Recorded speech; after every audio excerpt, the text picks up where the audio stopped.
Ito na po ang part 4 ng vlog video na to sa pag-harvest ng batuan. Salamat mga anang sa inyong panonood. At sa batuan, pero ang dami, isang timba. At sa nagtanim o nagpangalaga sa punong itong batuan.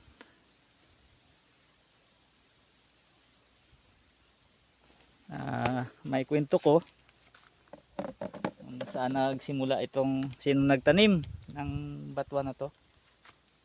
Ito po. Yun.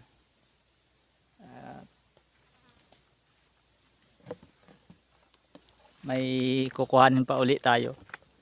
Ito, bali isang timba ito. Bali na sa isip ko, sino kaya nagtanim, kasi native na batuan ito. Nagsimula yung pangalan ng batuan sa bat o tinatawag na paniki. Yun ang pagkakaalam ko na sila ang nagtanim. Siguro sa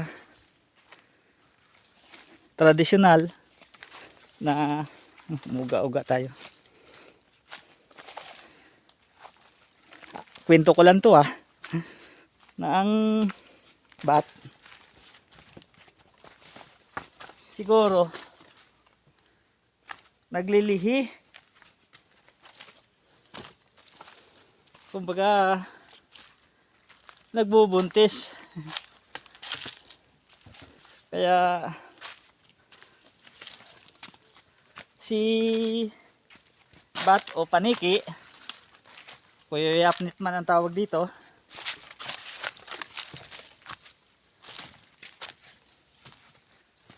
naglilihi.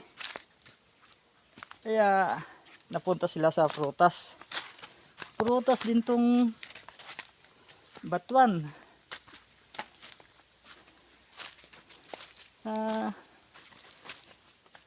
Naglilihi, tapos muha ng bunga. Nakakita ng prutas. Sapa na tayo.